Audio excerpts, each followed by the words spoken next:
Nagkatawa ko ning atong mga amigo nga mga sulpot, nag-comment sa ato ang comment sections, daghan kay reklamo. Daghan kaayo kana bitang mga pautot nga mga argumento nga kung diin naghatag kuno sila mga teksto, naghatag kuno sila mga setas, pero walay kasiguruhan nga tama ba ang ilang interpretation o dili. Kining mga Katoliko magod kami, nga mga Katoliko, dili mi pareha ninyo nga mga sulpot. Nga naman, number one, pag ang Katoliko magod mo present og topic, dili na padaghanay og sitas. Kay never man nagitudlo ni Ginoong Jesucristo basta mo tudlo kag kamatuoran, mo tudlo ang doktrina kinahanglan padaghanay og sitas. No sir, no ma'am. Never na gilitok sa ato ang Ginoong Jesucristo ug sa iyang mga apostol. Pero mga tuang tan-awon ang balaang kasulatan, ang gisugo ni Ginoong Jesucristo ang pagtudlo. May tungod sa tanan niyang gitudlo. Anya dili biya tanan nakasulat sa balaang kasulatan. Ay dili tanan nga gitudlo niya nakasulat sa balaang kasulatan. So, ang bot na kong tawag ining ipasabot nga ayaw mig iparihan ninyo. Nga kana bitong pagtawag ining musulti kinahanglan kapitulo bersikulo. Ay mig iparihan ninyo kay pangsulpot na nga klase nga tawag ining argumento. Number 2, gawas nga dili may kanang parehan ninyo nga mga sulpot nga bitaw kumusulti the chapter and verses niya pagkaman di ay mao ang tawag ining interpretation. Kami pagmukot mig chapter and verses, ang among interpretation amo ang ginasuportahan og mga standard reference aron pagpangmatuod nga kining amo ang understanding tinuod ni dili ni amo ang opinion kay ang Biblia bet nagsulti 1 Peter chapter 1 verse 20 nga bawal gidili ang personal interpretation or opinion.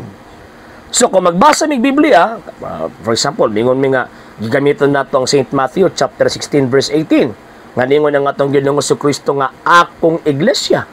So ingon mi nga ang simbahang Katoliko na nga naman kinami supporting evidence.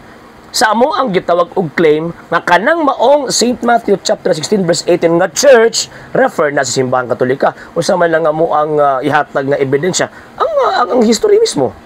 Di ba? Ang history mismo nagsulti nga that the Roman Catholic Church is a true church founded by Christ. So, ingon ana mi mga Katoliko. So sa mo di palagan nagsitas, unsa may pulos anang daghang sitas. Nya pagkahuman dili mao imong interpretation o nya ang interpretation pa opinion ra. O sa may makuha nato sa interpretasyon nga opinion. Mahulog ba nga kana bitong dadon ta ining atong mga higala nga mga sulpot sa butang bangaway siguro. Mano man kay opinion magud way siguro na dili ma-verify ang imuhang understanding kung tinuod ba na o dili. Kung sa kuan pa naglutaw-lutaw lang ang imong argumento to sa hangin. Unlike sa mga Katoliko, basta mo interpret sa balaang kasulatan na agyon ay reference. Kung di na mo gamit og historical tawag ng reference, mo gamit ng mga biblical criticisms. Nga paghatag pahimugat nga tama ang tawag ining interpretation. Diba?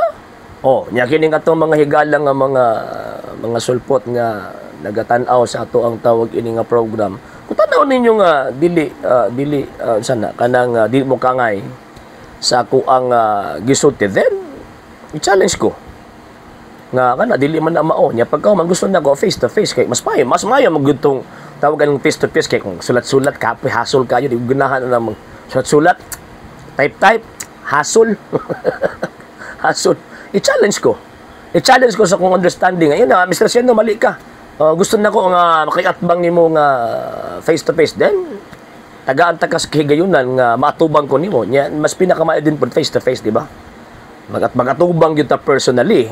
Kaya dili pwede nga may katubang ka na ako niya pagkahuman nara sa online dahang rason maway signal unsa pa kining tawag ining loading kayo ang iyang Google kay pag question mag-Google man. So ingon ana. So ayon mi gipareha sa inyo kay dili mi pareha ninyo. Okay?